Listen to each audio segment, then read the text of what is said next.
Une IA d'OpenAI avait été enfermée dans une sandbox, sans accès à Internet, mais elle a trouvé une faille dans sa propre prison. Et elle s'est échappée.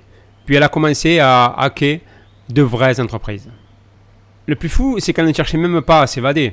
Elle essayait simplement de réussir un test. Et c'est précisément ça qui rend cette histoire inquiétante.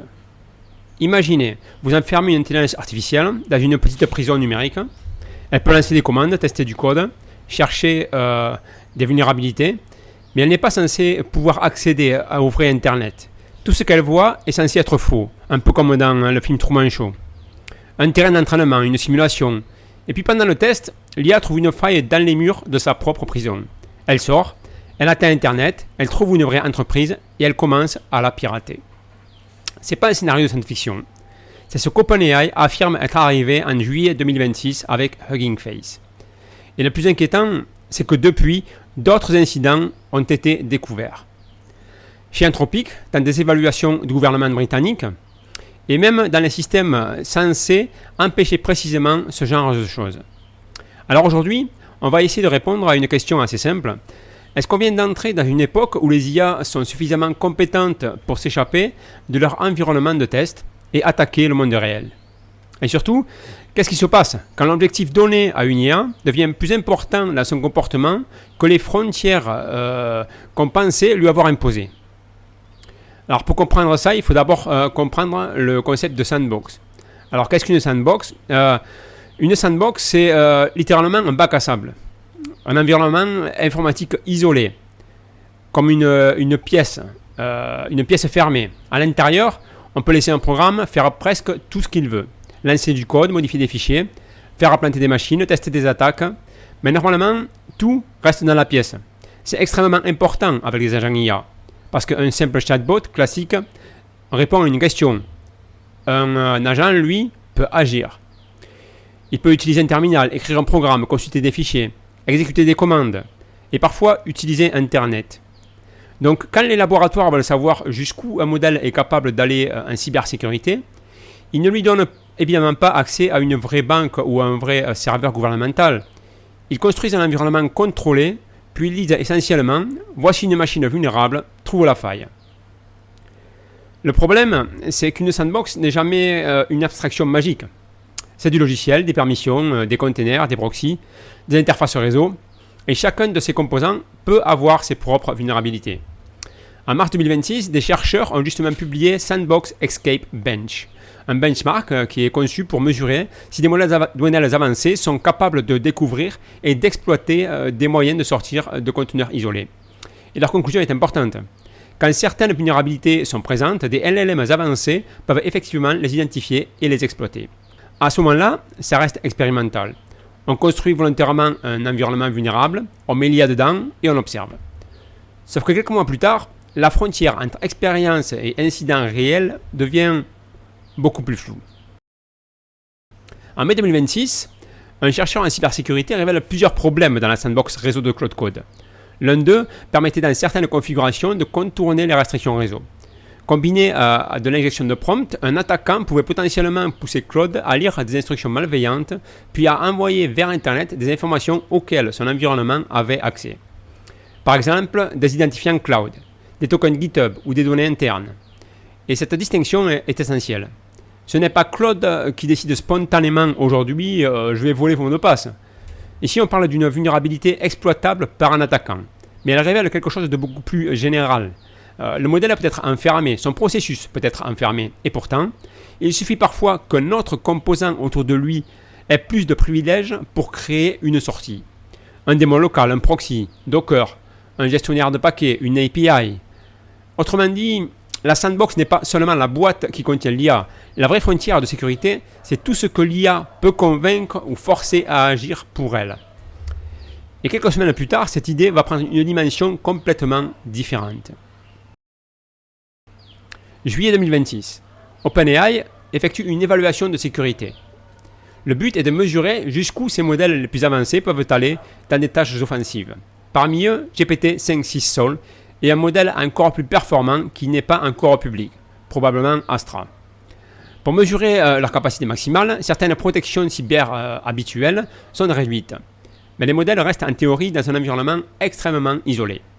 Ils ne sont pas censés avoir accès au web ouvert. Il existe seulement une petite porte très contrôlée. Un système permettant d'installer des packages. Et c'est cette porte que l'agent va attaquer.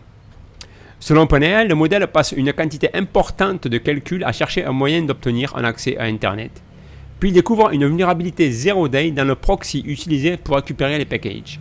Une faille encore inconnue de son fournisseur.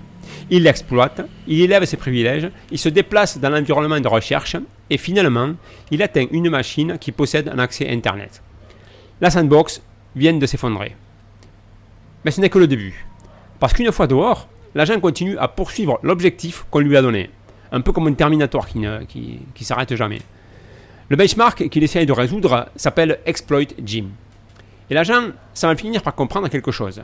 Les réponses qu'il cherche pourraient se trouver chez Hugging Face. Alors au lieu de résoudre proprement l'exercice, il va chercher les réponses directement à la source. Hugging Face est l'une des plateformes les plus importantes de l'écosystème IA. Des milliers d'entreprises et de chercheurs y hébergent des modèles et des datasets. Et en juillet, leur équipe de sécurité détecte quelque chose d'inhabituel. Une intrusion. Pas une attaque classique pilotée commande après commande par un hacker, mais une campagne conduite de bout en bout par un système d'agents autonomes.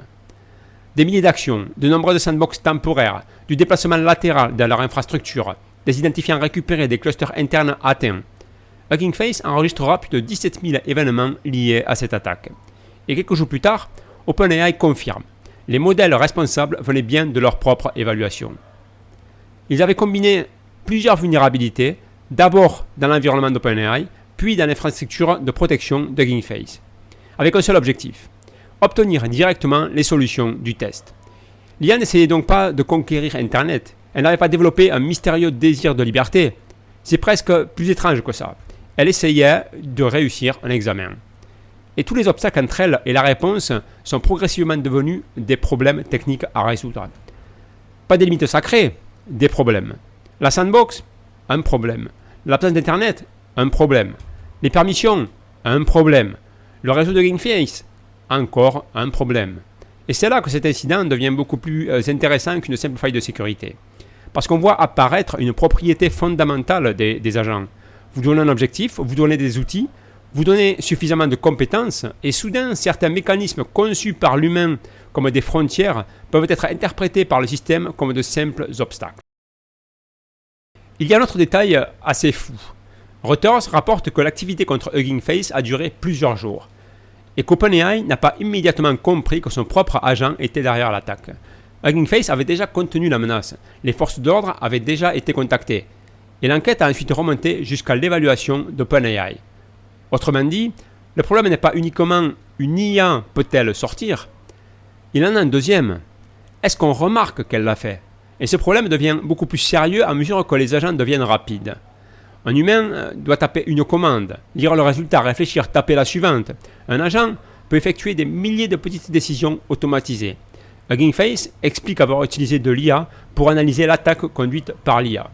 Leurs systèmes ont fait tourner des agents d'analyse sur plus de 17 000 événements afin de reconstruire ce qui s'était produit. Et ils affirment que cette automatisation leur a permis d'effectuer en quelques heures une analyse qui aurait probablement nécessité plusieurs jours. Ce qui nous amène à une situation assez bizarre. Des agents attaquent à vitesse machine et pour avoir une chance de suivre, les défenseurs commencent eux aussi à avoir besoin d'agents. Mais à ce stade, on pourrait encore se dire, bon ok, c'était un accident unique, un benchmark extrêmement particulier, des protections volontairement abaissées, une zero day exceptionnelle. Puis, Anthropic a regardé ses propres logs. Après l'incident Hugging Face, Anthropic lance une analyse massive de ses évaluations de cybersécurité. 141 000 sessions. Et il trouve plusieurs problèmes. Cette fois-ci, la cause initiale est plus banale. Un malentendu avec un partenaire d'évaluation avait laissé certains environnements connectés au vrai Internet, alors que Claude était censé croire qu'il n'y avait aucun accès extérieur. Et dans 3 cas, les modèles ont atteint des systèmes appartenant à de véritables entreprises. 3 modèles différents sont impliqués. Claude Opus 4.7, Claude Mythos 5 et un modèle de recherche interne. Dans un cas, l'exercice donnait à Claude une entreprise fictive. Problème, une vraie entreprise portait ce même nom. Claude trouve cette entreprise sur Internet, découvre des faiblesses, puis accède à des identifiants et à une base de données. Et selon Anthropic, le modèle semble avoir rationalisé la situation ainsi. Si cette infrastructure existe, elle doit probablement faire partie du test. C'est un détail extrêmement important. Le système ne sait pas nécessairement où se termine la simulation. Il reçoit un objectif, il trouve une cible cohérente avec cet objectif, et il continue. Mais un autre incident donne un résultat presque opposé. Un modèle expérimental d'Anthropic atteint lui aussi une vraie cible, puis réalise que ce qu'il est en train d'attaquer semble être réel. Et il s'arrête, tout seul. Donc maintenant, on a deux comportements. Un modèle qui continue parce qu'il interprète le réel comme faisant partie du test, et un autre qui détecte l'ambiguïté et renonce. Ce qui signifie que le problème n'est plus seulement le mur technique est-il solide, il devient que fait l'agent quand le mur technique disparaît. Et cette question va devenir encore plus étrange quelques jours plus tard. 4 août 2026. Le Britannic AI Security Institute publie les résultats d'autres tests. Cette fois, des agents basés sur Claude Mythos 5 et GPT-5.6 Sol sont placés dans des scénarios fictifs de cybersécurité. 122 exécutions. Dans 10 d'entre elles, les chercheurs observent des actions non autorisées. 19 actions au total, 17 attribuées à l'agent d'Anthropic, 2 à celui d'OpenAI. Et l'une des actions franchit une nouvelle étape. L'agent produit du code malveillant, puis crée de fausses identités en ligne. Pourquoi ? Pour tenter de convaincre un humain d'approuver ce code. L'AISI précise qu'il n'a identifié aucun dommage réel résultant de ces incidents. C'est essentiel. Mais réfléchissez à ce que ça signifie. Jusqu'ici, on parlait de logiciels qui contournaient des logiciels. Une sandbox, un proxy, un serveur, une permission. Là, un humain lui-même devient une pièce du système que l'agent tente d'utiliser pour atteindre son objectif. Et c'est probablement le changement le plus important de toute cette histoire. Parce qu'une sandbox peut être renforcée, un proxy peut être patché, un serveur peut être isolé, mais une IA, suffisamment capable d'interagir avec le monde réel, n'est plus limitée aux vulnérabilités informatiques. Elle peut potentiellement chercher des vulnérabilités dans toute la chaîne, y compris chez nous. Et si vous pensez que cette histoire concerne seulement OpenAI et Anthropic, il faut regarder ce qui s'est passé quelques jours plus tard, le 7 août 2026. Un nouvel incident est rendu public. Cette fois, le modèle ne vient ni d'OpenAI ni d'Anthropic. Il vient de la start-up chinoise Moonshot AI. Son nom, Kimi K3. Et lui aussi était placé dans un environnement de test de sécurité. Un environnement développé par l'AI Safety Institute britannique. En théorie, le principe était le même que dans les autres expériences. Le modèle devait résoudre des problèmes dans un espace contrôlé, sans pouvoir aller chercher des informations ailleurs. Sauf que selon les chercheurs de Frontier Security, Kimi K3 a découvert un moyen de contourner cette frontière. Il est sorti du périmètre prévu, et il a accédé à des informations qui se trouvaient en dehors de son environnement de test. Encore une fois, le modèle n'avait pas reçu comme instruction de s'échapper. Il avait un problème à résoudre, et il a découvert qu'il existait un raccourci hors du terrain de jeu. Mais cette fois, il y a un détail supplémentaire. Kimi K3 n'est pas seulement un modèle interne réservé à quelques chercheurs. C'est un modèle accessible publiquement avec des poids ouverts. Et pour les chercheurs, cela change complètement le niveau de risque. Parce que si un modèle public peut découvrir ce type de raccourci, des acteurs malveillants peuvent potentiellement essayer de reproduire ou d'exploiter le même comportement. Et Frontier Security soulève un autre point encore plus important. Si un modèle doté d'un haut niveau de raisonnement découvre ce genre de raccourci, il est probable que d'autres modèles ayant accès aux mêmes environnements puissent eux aussi le trouver. Autrement dit, on n'est peut-être pas face à une anomalie propre à OpenAI, ni à Anthropic, ni à Moonshot. On pourrait être face à une propriété beaucoup plus générale des agents avancés. Si une frontière technique bloque l'objectif, ils deviennent de plus en plus capables de contourner cette frontière. Et maintenant, regardez la chronologie. OpenAI, Anthropic, les tests du gouvernement britannique, puis Moonshot. En quelques semaines seulement. Plusieurs modèles développés par plusieurs organisations différentes ont tous dépassé d'une manière ou d'une autre les limites de l'environnement dans lequel ils étaient censés rester. Et c'est là que l'histoire devient beaucoup plus difficile à ignorer. Parce qu'on ne parle plus d'un incident, on commence à parler d'un pattern. Le vrai problème n'est probablement pas l'IA rebelle. À ce stade, il serait très facile de raconter cette histoire comme Terminator. Les IA veulent s'échapper, elles deviennent incontrôlables, elles attaquent les humains. Mais les faits racontent quelque chose de plus subtil et probablement de plus utile à comprendre. Dans l'affaire Hugging Face, tout indique, selon OpenAI, que les modèles étaient extrêmement focalisés sur un objectif très étroit. Réussir exploit Jim.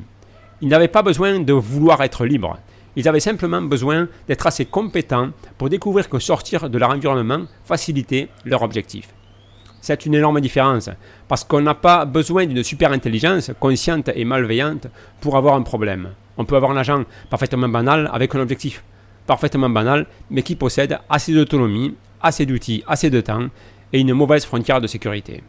Et ce système peut produire des conséquences que personne n'avait explicitement demandées. Le problème n'est donc pas forcément « et s'il y a décidé de nous attaquer ?»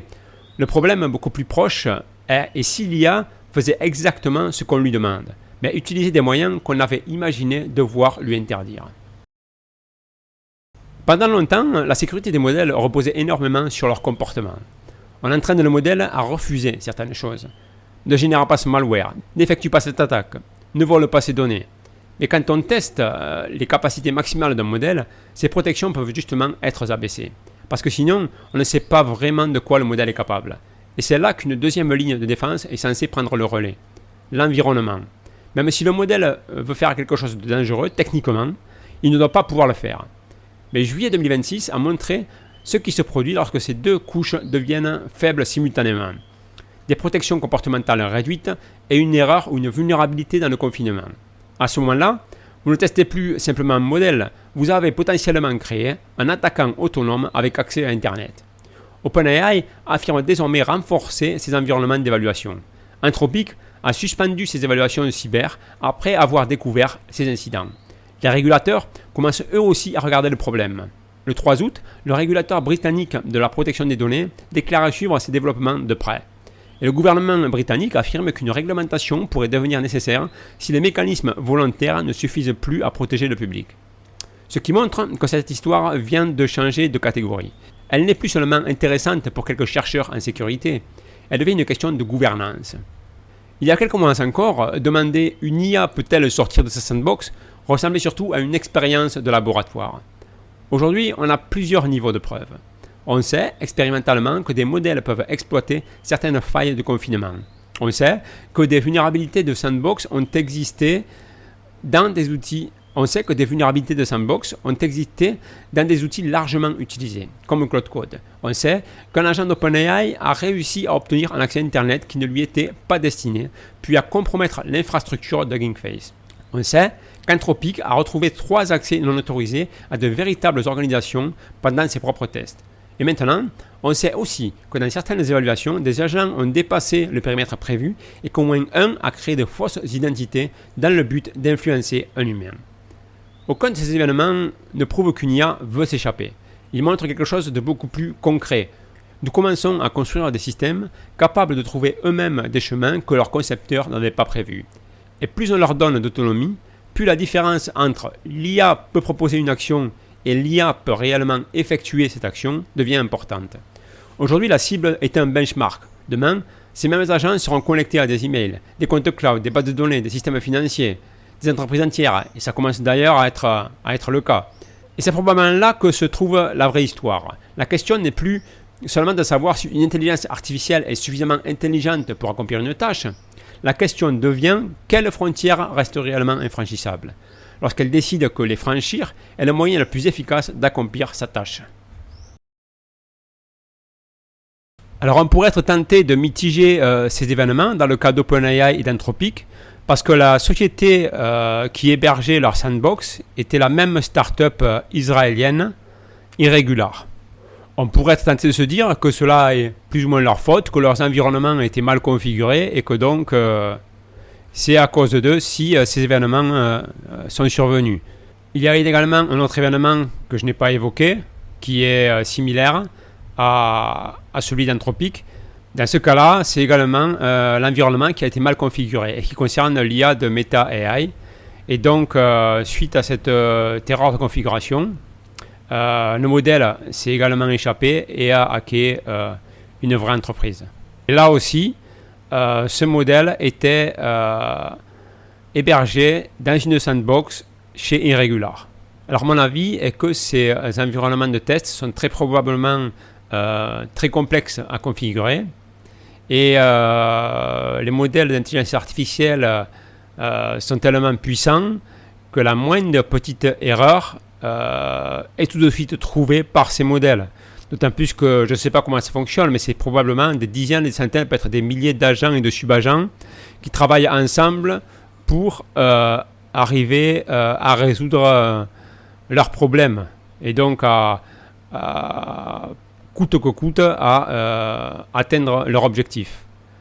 Et donc la moindre erreur, la moindre petite erreur, qu'elle soit humaine ou que ces environnements soient en partie ou totalement configurés par l'intelligence artificielle, la moindre petite erreur est trouvée. Et dès qu'un serveur externe se fait hacker et qu'il appartient à une entreprise qui a un peu pignon sur rue, donc forcément, ça fait la une ça fait le buzz, quoi, et tout le monde est au courant, quoi. Mais bon, le problème, c'est qu'il suffit d'une seule erreur sur 10 000, et un agent peut être amené à faire quelque chose de bien plus grave que de hacker Ringface, quoi. Donc c'est ça le danger. Arriver à configurer un environnement sans aucune erreur. Sans aucune erreur de configuration, sans aucun oubli. Bref, l'environnement parfait. C'est totalement impossible, d'autant plus que ces IA, comme on l'a vu avec OpenAI, sont capables de découvrir des vulnérabilités zero day. Et vu que ces vulnérabilités n'avaient jamais été découvertes auparavant, il paraît donc difficile de s'en prévenir. Donc si vous êtes arrivé à ce stade de la vidéo, je suppose que vous avez apprécié son contenu. Donc je vous remercie de liker, vous abonner, souscrire à ma chaîne. Cela me donnera un signal indiquant que vous appréciez ce type de contenu plus informatif. Et donc ça m'incitera à orienter mes choix pour mes prochaines vidéos. Voilà, à très bientôt.